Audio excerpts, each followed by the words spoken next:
Iyi ni radiyo ijwi ry'Amerika ivugira i Washington DC mu Kirundi n'Ikinyarwanda.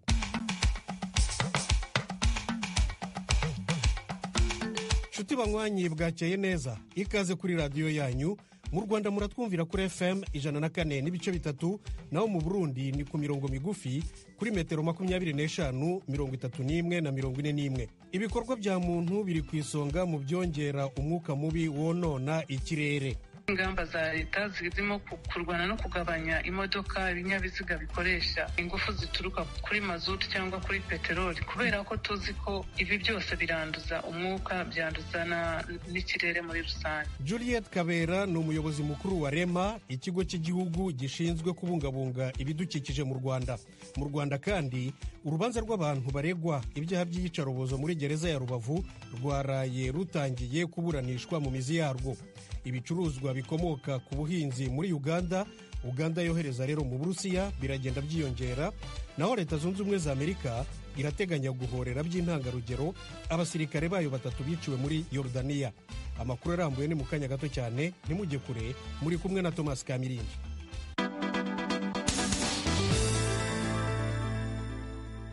Amakuru yo hirya no hino ku isi. Muri Afurika y'Epfo, ishyaka ANC riri ku butegetsi ryaraye rihagaritse by'agateganyo umunyamuryango waryo Jacob Zuma wabaye umukuru w'igihugu imyaka 9 kuva mu 2009 kugera mu 2018. Fidel Niyongabo aratubwira icyo azira.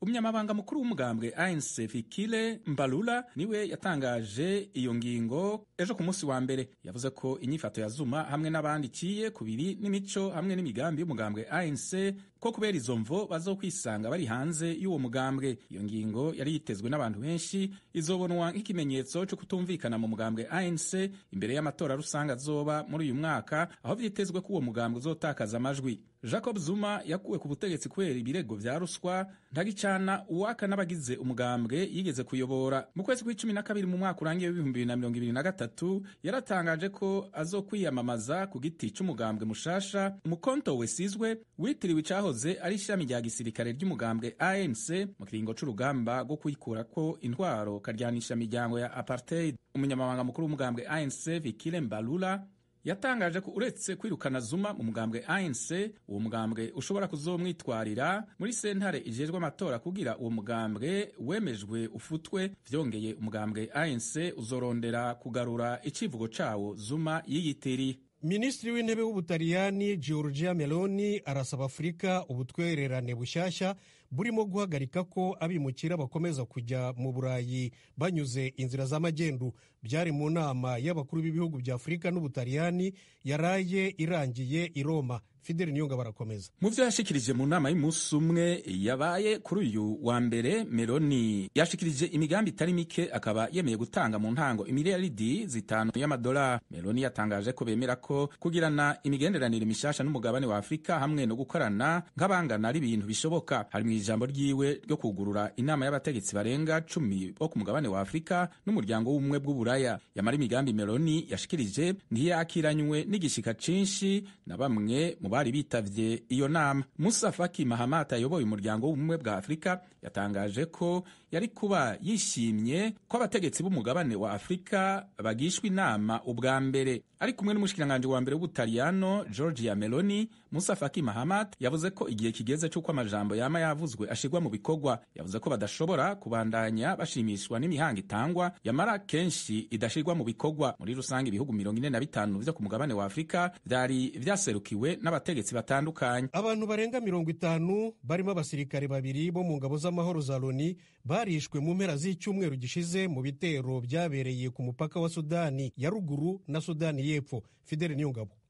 Ibigwanisho baturuka muri leta ya Warab muri Sudani yo mu manuko ku munsi wa 6 w'indwi irangiye barakoze ibitero mu ntara bihana urubibe ya Abyei. Intara ya Abyei itunze ibitoro iyoborewe hamwe na Sudani yo mu manuko hamwe na Sudani. Ivyo bihugu vyombi biriyitirira iyo ntara. Umushikiranganje ajejwe gutangaza amakuru w'iyo ntara Boris Koch yabwiye itorokanizo ry'amakuru ryo mu Bwongereza Reuters ko abantu 52 barimwo abapfaso n'abana n'abapolisi bishwe mu bitero vyabaye ku munsi w'Imana. Abandi 64 barakomeretse. Uwo mushikiranganje ko yavuze ko leta y'intara ya Abyei yashizwemwo umukwabu ubuza abantu gutembera hanze bugorovye bivuye ku mutekano muke urangwa muri iyo ntara. Umusirikare ajejwe gucungera umutekano w'ishirahamwe ONU aturuka mu gihugu ca Ghana yarishwe igihe ikambi yarimwe mu gisagara ca Agok yategwa. Mu bundi bwicanyi bwabaye, umusirikare ajejwe gucungera umutekano w'ishirahamwe ONU agira kabiri aturuka muri Pakistan yarishwe, abandi bagenzi we bane n'umusivile barakomereka mu gihe bari batwaye abasivile bakomeretse mu bitaro. William Wall, umushikiranganje ajejwe gutangaza amakuru wa leta ya Warab,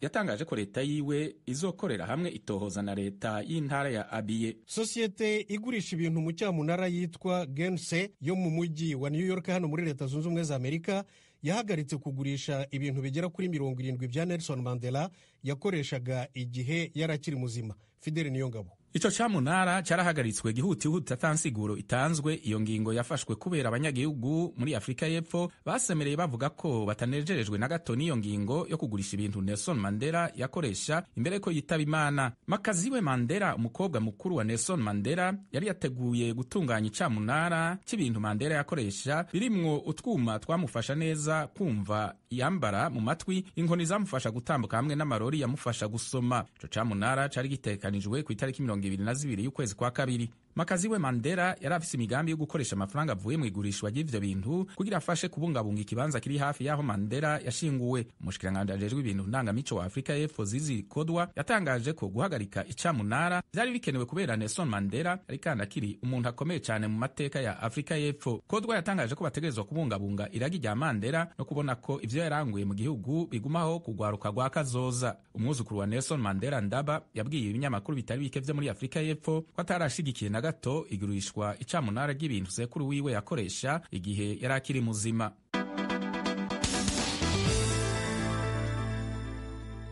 Mukomeje kumva radiyo ijwi rya Amerika ivugira Washington DC mu Kirundi n'Ikinyarwanda. Muradukurikira no ku rubuga rwacu rwa interineti wa radio yacu voa.com no kuri YouTube na Facebook kuri VOA radio yacu.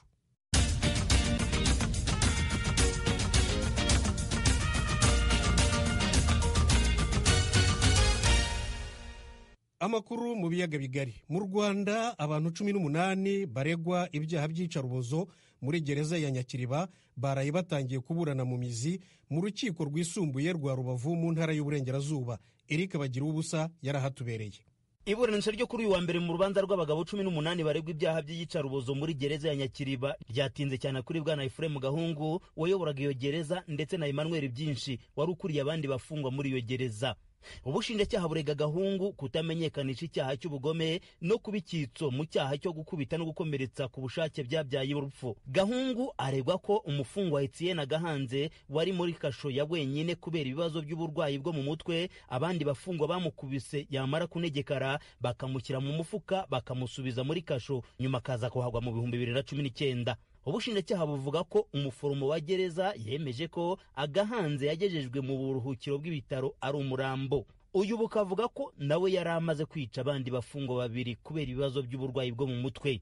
Abatangabuhamya bakemeza ko Gahungu yari yaratanze ibwiriza mu ruhame ryo kutazongera kumva raporo za Agahanze bataramuvutsa ubuzima. Burega Gahungu ko yateraga ubwoba abafungwa babaga bamenye amakuru ku mfu zaberaga muri gereza yayoboraga. Afashe ijambo Gahungu yavuze ko Agahanze apfa yari mu butumwa bw'akazi Kigali. Yabwiye urukiko ko uwari umwungirije yatanze itangazo rimenyesha ko uwo mufungwa yapfuye, umuryango uza kumufata uramukingura. Abanyamategeko bamwunganira bakavuga ko ibyabaye Gahungu adahari atagombye kubibazwa na cyane ko afite ibihamya bibyemeza. Valeri Gakunzi umwe mu bamwunganira yisunze ingingo z'amategeko yabwiye urukiko ko mu manza z'inshinjabyaha nta waregwa gukubita no gukomeretsa ku bushake icyarimwe no kutamenyekanisha icyaha cy'ubugome. Aregwa ko yahishiriye impfu za Kayumba Marite, Seyeze Jean Claude, Gasiwa Damiye na Emmanuel Ndagijimana wahamugariye. Ubushinjacyaha bukavuga ko igihe Innocent Kayumba yayoboraga gereza ya Nyarugenge yaraza abafungwa yifashishaga mu gukubita abandi akajya kubakura Nyakiriba, bityo ko iby'abafungwa nka Ntezi yaremye bavuga ko ibyabaye bari badahari nta shingiro byahabwa kuko batavuguruza bababonye bakubita bapfuye. Ku bireba Emmanuel Byinshi wari ukuriye abandi bafungwa aregwa ko yakubise uwitwa Ngarambe Saviye icyuma mu gituza bamujyana mu ivuriro rya gereza yapfuye. Gahunga karegwa ko yahishiriye iby'urwo rupfu arangije asinya urupapuro ruzwi nka transferi rujya kuvuriza umurambo mu bitaro bya Gisenyi. Gahunga ariko agahakana ibyaha akavuga ko ubushinjacyaha bukora icyo yise kwihandagaza bukabeshya imbaga ko yahaye transfer umurambo. Avuga ko impfu z'abafungwa zemezwaga n'abaganga. Gahunga akavuga ko ibivugwa n'ubushinjacyaha bisekeje ariko kandi binababaje. Emmanuel Byinshi bagenzi be bitaga General ubushinjacyaha bumufata nk'umufungwa wicaga gakiza muri bagenzi be muri gereza ya Nyakiriba. Ubushinjacyaha buramubaraho abafungwa bagera muri 3 buvuga ko yishe. Urukiko rwifuje kumenya aho Byinshi yakuraga ubwo bubasha. Umushinjacyaha yavuze ko Byinshi yahabwaga ububasha n'abayobozi ba gereza kuko yabaga akora ibyo babaga bashaka. Icyaha cy'ubwicanyi buturutse ku bushake ntacyo nemera ntacyo nakoze n'igihimbano, nta bubasha ndari mfite bwo gufunga cyangwa kwica umuntu, nari nk'intumwa nagezaga amabwiriza ku bagororwa nabaga natumwe n'abayobozi ba gereza. Uko niko Byinshi yatangiye yiregura. Avuga ko urupfu rwa Kayumba Martin na Seyeze Jean Claude atari yakabaye umuyobozi. Naho kuri Emmanuel Ndagijimana bakunze kwita Peter wemeza ko yakubitiwe muri gereza hafi yo kumuca ikibuno, Byinshi yavuze ko yakubitiwe muri kasho za polisi, ageze muri gereza akajya yisiga amavuta ya pomade imuca ibisebe. Umwunganira mu mategeko akemeza ko bitashoboka ko umuforomo yatanga uburenganzira bwo kujya kuvuza umurambo. Akavuga ko binabaye byaragenze bityo nawe yagombye kuba akurikiranwa mu mategeko. Ni urubanza ruri gukurikiranwa cyane n'abavandimwe b'abaregwa ndetse n'abigeze gufungirwa muri gereza ya Nyakiriba. Hamwe barisobanura ukumva bajujurira mu majwi yo hasi ko abaregwa batari kuvugisha ukuri. Uyu yaturutse mu mujyi wa Kigali yaje kumvura urubanza yatubwiye ko yafungiwe i Rubavu mu gihe cy'imyaka 5. Umushinjacyaha ibyo ari kurega ni ukuri, nuko gusa nk'umuntu utari uhari hari ahagera ugasanga nko mu mvugo arazitiranya, nubwo wenda arabivuga ko atahabaga, ariko 100% buriya yaba byashobokaga urubanza rukabera aho icyaha cyagiye gikorerwa hakamenyekanye n'ibindi byinshi cyane birenze. Kuri uyu mugabo urubanza ruregwamo abakekwaho ibikorwa by'iyicarubozo hari isomo rwagombye gusigira abatari bake. Uru rubanza rwakabaye imbonera mu ku Banyarwanda bose, buri muntu wese akumva ko ntawe uri hejuru y'amategeko. Nibyo aka kanya ushobora kuba uri umuyobozi kuko bigaragara ko nta muntu ugomba kuba hejuru y'itegeko ngo akore ibyo yishakiye bijyanye n'amarangamutima yiwe. Abaregwa bose uko ari 18 baregwa ibyaha byo kuva mu 2019 kugera mu 2022. Baregwa impfu z'abantu 7 ndetse n'abandi bahakuye ubumuga bukomeye muri gereza ya Rubavu Nyakiriba. N'ibyaha byamenyekanye nyuma yo guhindura bahayoboraga bakahazana abandi bashya, abafungwa bakabona gutobora bakabivuga. Urubanza rurakomeza kuri uyu wa 2. Bagira usajwi ry'Amerika ku Gisenyi mu burengerazuba bw'u Rwanda. Leta ya Uganda ivuga ko ibicuruzwa bikomoka ku buhinzi yohereza mu Burusiya bigenda byiyongera. Isobanura ko biterwa n'umubano mwiza uri hagati y'ibihugu byombi. Ni inkuru ya Ignatius Bahizi uri Kampala muri Uganda. Imibare ijwi ry'Amerika rikura mu butegetsi bwa Uganda igaragaza ko amafaranga ava mu bicuruzwa Uganda igura mu Burusiya akubye 3 ayo ikura mu bicuruzwa yoherezayo. Imibare yo mu 2021 igaragaza ko Uburusiya bwohereje muri Uganda ibicuruzwa bifite agaciro ka miliyoni 90 z'amadolari, mu gihe ibyo Uganda yoherejeyo ari hafi miliyoni 33 z'amadolari. Uganda ifata Uburusiya nk'isoko rikomeye cyane ku gicuruzwa cy'ikawa iri mu bicuruzwa 3 bya mbere biyingiriza amadovize menshi. Mu butumwa bwanditse asubiza ijwi ry'Amerika, ambasaderi wa Uganda mu Burusiya Moses Kizige yavuze ko ikawa ya Uganda yiyongereye ku isoko ry'Uburusiya kuko ikoreshwa mu kuzamura impumuro y'ikawa ituruka mu bindi bihugu. Yagize ati ikawa ya Uganda iri mu ikawa ikunzwe cyane ku isi ku buryo ishakishwa cyane mu Burusiya. Amafi, kakawa, imbuto nka avoka, inanasi n'imyembe biturutse muri Uganda nabyo ngo bikundwa cyane n'Abarusiya. Uyu mutegetsi yongeyeho ko abacuruzi benshi bo muri Uganda batangiye kohereza ibyo bicuruzwa mu bwinshi mu Burusiya ndetse no gufungura amaduka y'ikawa mu mijyi nka St Petersburg ari nawo mujyi wa 2 mu bunini. Ku rundi ruhande Uburusiya bwohereza muri Uganda ibicuruzwa birimo nk'imashini z'ubuhinzi, ifumbire n'ibikoresho bya gisirikare. Ibi usanga biza bihenze ku buryo bigaragaza ubusumbane mu bucuruzi hagati y'ibyo bihugu, nk'uko byemezwa na Profeseri Umar Kabanda, umuhanga mu bukungu ukorana n'ikigo cy'ubushakashatsi mu by'ubukungu cya kaminuza ya Makerere. Comparing a country like Russia to a country like Uganda would not be fair Ati kugereranya igihugu nk'Uburusiya na Uganda byaba ari akarengane kuko umusaruro wa Uganda ari muke ugereranyije n'ibyo Uburusiya bushobora gutunganya. Uganda igomba kongera gutekereza ku bufatanye bwayo kandi ikamenya ibyo yakunguka ku Burusiya nk'ubumenyi mu bya tekinike, imari n'ubuyobozi bw'Uburusiya, ku buryo iyo ubufatanye bukozwe bwaza bwuzuza icyuho gisanzwe mu bukungu bwacu n'inyungu z'abaturage bacu. Ijwi ry'Amerika kandi ryageze kuri umwe mu bacuruzi bakomeye muri Uganda utumiza ifumbire iva mu Burusiya. Bwana Sharad Singh, umuyobozi wa Crop Care Uganda, avuga ko ifumbire mvaruganda nyinshi Uganda itumiza hanze ituruka mu Burusiya.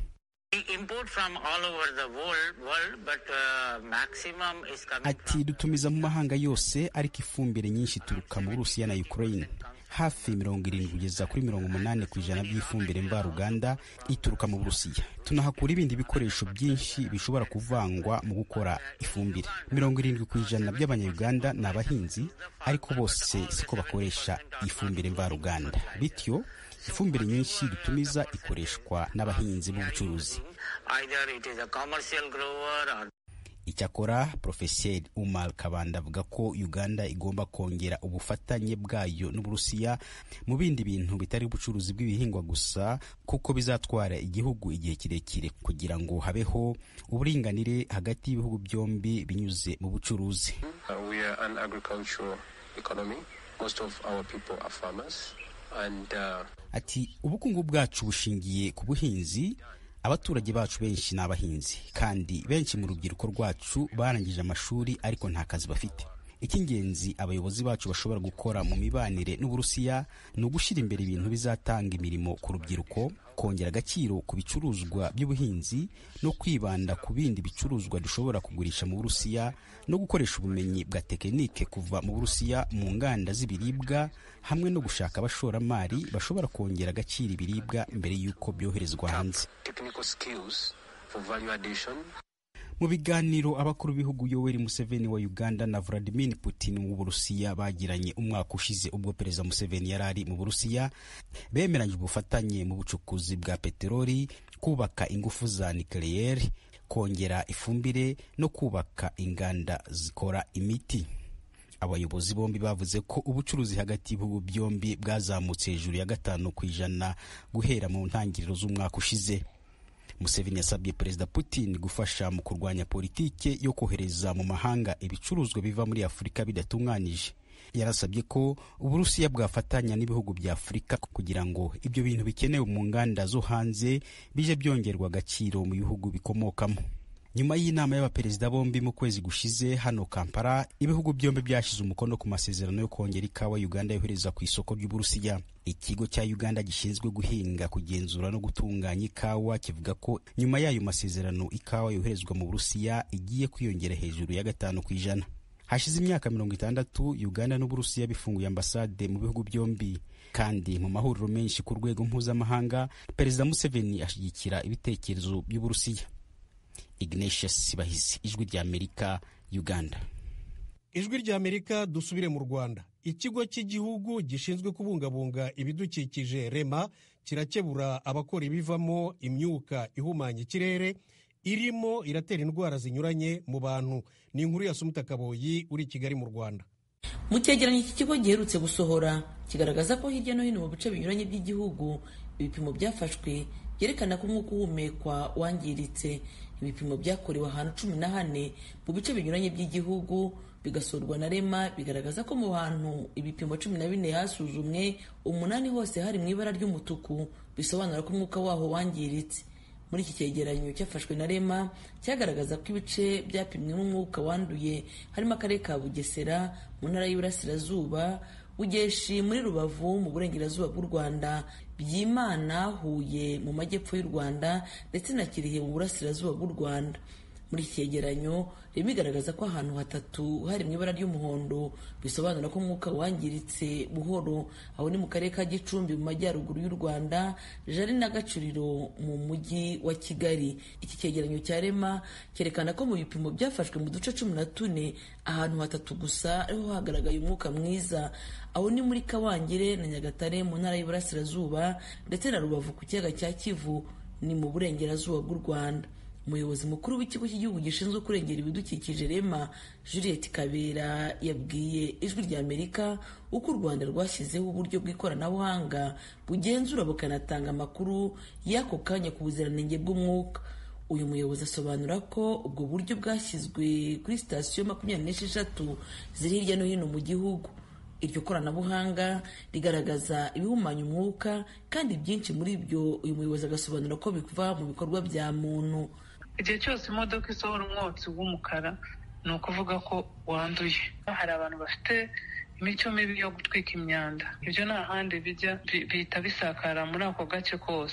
Ahantu hari inyubako nini irimo kubakwa, ukabona ahantu hose habaye ivumbi ryatumutse ryageze hejuru. Ikigo cy'igihugu gishinzwe kurengera ibidukikije kigaragaza ko ingaruka ari nyinshi cyane zigera ku muntu mu gihe ahumeka umwuka wanduye. Umuyobozi wa REMA asobanura ko hari ingamba leta yafashe mu guhangana n'iki kibazo, harimo kugabanya imodoka zishaje no gusaba abakoresha imodoka kuzisuzumisha ngo harebwe ubuziranenge bwazo. Leta kandi iteganya ko imodoka zitwara abantu mu buryo bwa rusange ziziyongera, abantu bakagabanya kugenda mu modoka zabo bwite, ndetse no guhagarika abakora ibikorwa byangiza ikirere nko gutwika ibyatsi. Uyu mwuka uhumanya ikirere hari bamwe mu baturage babwiye Ijwi ry'Amerika ko bagiraho ingaruka iyo bahuye nawo. Mba numva harimo icyuka kibi kinuka cyane, nkahita ngira isereri, nkahita nduka. N'abandi nabo bahita bagira isereri, abenshi tuba turi kumwe mu modoka bagira isereri bakaba baruka, umutwe ukumva wamenaguritse, ariko ngiye mpita nduka. Raporo ya ONU ku mihindagurikire y'ikirere muri 2021 igaragaza ko mu Rwanda imyuka mibi yongera ubushyuhe mu kirere cy'u Rwanda, bigatuma ubushyuhe buba bwinshi, isorwa n'imodoka na moto.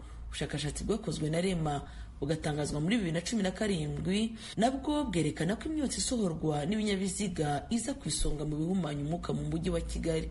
Umuyobozi w'ishami rishinzwe gukurikirana indwara z'umutima mu kigo cy'igihugu gishinzwe ubuzima RBC, muganga Evariste Ntaganda, yabwiye Ijwi ry'Amerika ko umwuka mubi uhumekwa ugenda wangiza ubuzima bwa muntu buhoro buhoro, ukazana indwara z'ibyorezo. Hari abagira za stroke murayizi ni ukwangirika k'ubwonko, hari kanseri zo mu bihaha, umuvuduko w'amaraso wavuye kuri 15.9 ujya kuri 16.8.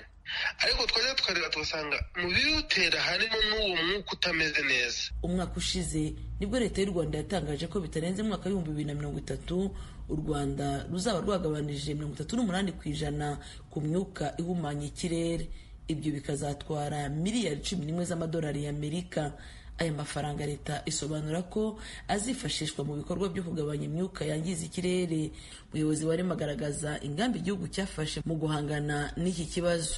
Policies cyangwa ingamba za leta zirimo kurwana no kugabanya imodoka, ibinyabiziga bikoresha ingufu zituruka kuri mazutu cyangwa kuri peteroli, kubera ko tuzi ko ibi byose biranduza umwuka, byanduza n'ikirere muri rusange. Nanone twongera gukangurira abantu gukoresha imodoka cyangwa bisi nini, atari ukuvuga ngo twese tugiye mu muhanda icyarimwe, tugiye muri ambutiyage. Igihe cyose ubonye hari ambutiyage, akenshi n'umwuka iruhande ubu umeze nabi. Umwaka 2022 ishami ry'umuryango w'abibumbye ryita ku buzima OMS ryatangaje ko abantu bagera kuri 99% mu batuye isi bahumeka umwuka wanduye, ndetse ko biri mu bitwara ubuzima bw'abatari bake buri mwaka. Assumpta Kaboye, Ijwi ry'Amerika, i Kigali. Mu Burundi mu cyumweru gishize umutegarugori witwa Karine Barantwarije w'imyaka 61 y'amavuko yibarutse umwana we wa mbere na mbere. Byaciye mu buhanga bwa none mu bitaro Tanganyika Hospital.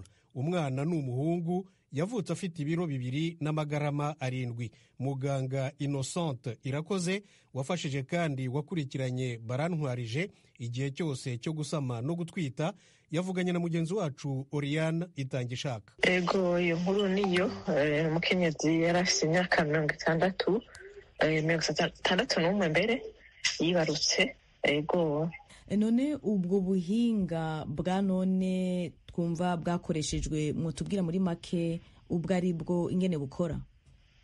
Ubwo buhinga bwakoreshejwe kuri we ni ukuvuga ko twabanje kuraba atarasama yuko byoshoboka yuko ubwo buhinga yabukoresha, dupimye mu maraso yiwe kuko yari amaze imyaka irenga 9 yaraciye, hama yari amaze imyaka 32 yubatse. Rero tumaze kuraba mu maraso tukabona no mu micrography ibitwereka yuko byoshoboka ko ashobora kuronka imbanyi, rero twaciye tumufasha turamwandikira ibyo tuma aja kugirisha mu kindi gihugu ibyo bita fecondation in vitro, aho bafata urubuto rwiwe kubera n'imyaka aba afise bakaruhisha cane, bamaze kuruhisha rwose bakoresheje imiti bagaca barukuramo bagashira hamwe n'urubuto rw'umugabo wiwe ukaba umwana, hama uwo mwana bakawushira mu cuma iminsi mikeyi, mugabo mu nyuma bakazoca bashira mu gitereko c'uwo mukenyezi. Rero twe twamuronse atarasama,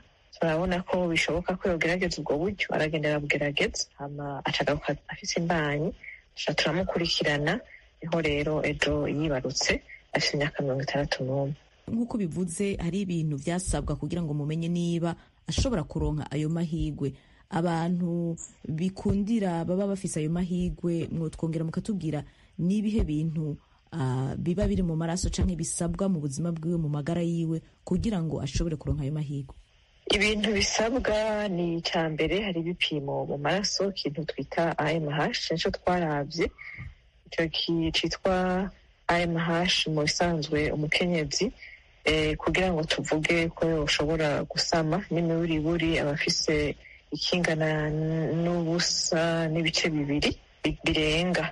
Kuri we rero yarabikwije, hama hari ikindi twita FSH gikwiye kuba kirenga ibice 15 mili unité internationale, nawe yarabifise afise 12 n'ibice 5. Ikindi bita LH nacone afise gikwiye, hama ikindi turaba niko muri ko gafise igitereko gikwiye, igitereko ciwe cari gikwiye no kuvuga ko cagifise santimetero 8, ubundi umuntu akwiye gufa afise hagati santimetero 11, hama no kuhava imbuto ziwe kureha twita kuri ovaire hariko ico twita amafolikile akwiye, kuko afise amafolikile 4 kuri ovaire imwe, iyindi nayo nirese amafolikile 3. Kandi duhejeje kuraba ivyo bipimo vyose twasanze ata bindi bibazo yari afise vyo mu maberebere canke umugabo wiwe afise imbuto zikwiye. Ivyo vyose vyatuma tuvuga tuti uwo muntu twomureka tukamuha iyo chance tukaraba ko bizokunda. Imbanyi yiwe yari imeze gute? Inguvu ziwe ubonye ko yibarutse umwana ameze neza, arashobora konsa? Yifashe gute? Umwana ameze gute? Imbanyi yiwe ntiyari yoroshe kuko yamusavye yuko aryama igihe kinini, ntiyarase amagara meza cane ko yama kwivuza kenshi, twamwakiriye kenshi cane, twamushize mu bitaro, hama yaguma aza kwivuza nk'imisi ya nyuma hoho yaza rimwe mu misi 2, tukamugira ibipimo vyita monitoring ku munsi, tumushira no ku miti ko yagumye aryamye imyaka ico gihe amezi yose ntaho yaja, yaguma muhira, umva yari amaze no gupansiona canke gupasura mu Kirundi, urumva ntaho yaja. Yego umwana yavutse ameze neza, afise ibiro bikwiye, ari aho bamubundikiriye aho twita muri neonatology, kubera tugomba kumukurikirana gose, ahema neza, ameze neza, afise ariko aranywa, tumuhaye dukoresheje amabibero. Nshuti banywanyi muduteze amatwi, aha niho aya makuru ahumurije. Mbashimiye cyane ko mwahisemo gukurikira radiyo Ijwi ry'Amerika. Mbararikire rero ikiganiro Iwanyu mu Ntara guhera saa 7, ntimuze gucikwa. Mugire umunsi mwiza. Mwari kumwe na Thomas Kamirindi, murakarama.